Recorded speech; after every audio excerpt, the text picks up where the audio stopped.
Ser cristão não significa necessariamente ser discípulo de Jesus. Hoje em dia, muitas pessoas se dizem cristãs e eu não estou aqui para criticar ou apontar sobre isso. Muito pelo contrário, quando alguém fala para mim que é cristão ou que conhece Jesus, eu me alegro por isso. Só que existe uma diferença muito grande, quase um abismo, entre se dizer cristão e de fato ser um discípulo de Cristo, de fato viver como um discípulo. E por que eu preciso te falar isso aqui? Porque se a gente não compreende essa diferença, a gente vai passar uma vida inteira vivendo para nós mesmos, para os nossos desejos, para as nossas vontades e para o nosso conforto, e ainda assim acreditar que estamos vivendo para Deus. Mas será que nós estamos mesmo? Ser cristão hoje em dia, se denominar cristão, é algo que se tornou quase como uma identidade cultural. A pessoa se diz ser cristão, tem isso lá na bio do Instagram, conversa sobre o assunto e até mesmo pode viver no ambiente de igreja. Mas ser discípulo de Cristo é outra coisa e eu vou te explicar. Ser discípulo fala de seguir, imitar e abrir mão. Fala de nós deixarmos o nosso próprio ego morrer para que Cristo viva em nós. E Jesus foi muito claro lá em João 13, 34 e 35, quando ele fala sobre as características de ser um discípulo dele. Um novo mandamento lhes dou: amem uns aos outros, assim como eu os amei. Vocês devem amar uns aos outros. E nisso todos conhecerão que vocês serão meus discípulos, se tiverem amor uns pelos outros. Você percebe uma coisa muito importante aqui?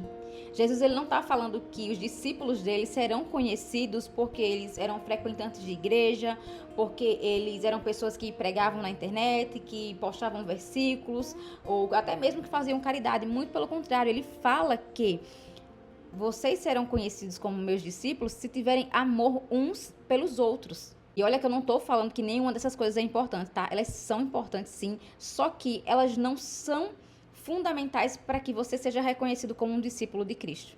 Ele disse que o mundo reconheceria os discípulos dele pelo amor. Mas tem um porém aí, não é qualquer amor. Porque amar quem é fácil de amar os nossos parentes, amar os nossos amigos, isso é muito fácil. Mas amar quem nos confronta, quem nos irrita, quem nos fere, quem nos magoa, aí a história muda. Porque foi exatamente assim que Cristo amou. Basta a gente olhar para os discípulos que andavam com Cristo. Pessoas muito falhas. Eles discutiam sobre quem seria o maior, eles não compreendiam o que Jesus ensinava muitas vezes. Eles falharam, eles erraram, eles negaram e eles duvidaram. E mesmo assim, Jesus os amava. Agora pensa comigo, será que eu e você, nós conseguiríamos conviver diariamente com pessoas assim e amá-los como Jesus amou? Porque amar no nível que Jesus amou, aqui não está falando de um sentimento bonitinho, aqui está falando de uma decisão profunda em cada um de nós. É escolher amar mesmo quando o nosso orgulho grita. É escolher perdoar mesmo quando a ferida ainda dói. É escolher permanecer mesmo quando a gente gostaria de se afastar. E é exatamente aqui que o discipulado começa a custar. Porque seguir a Jesus tem um preço.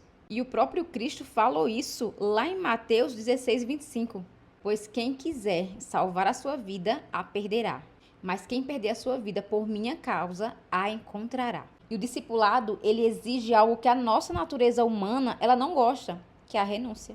Renunciar ao orgulho, o ego, a vaidade, a necessidade de sempre ter razão. Renunciar à vontade de viver para nós mesmos. Porque quando Jesus fala aqui sobre perder a sua vida por amor a Ele, Ele não está falando aqui apenas de uma morte física. Ele está falando sobre morrer para o nosso próprio eu. E isso é um processo. E é exatamente aí que o amor de Cristo ele precisa aparecer. Então talvez a pergunta mais importante desse vídeo não é: será que eu sou um cristão? Mas sim, será que a minha vida hoje condiz com a vida de um discípulo de Cristo?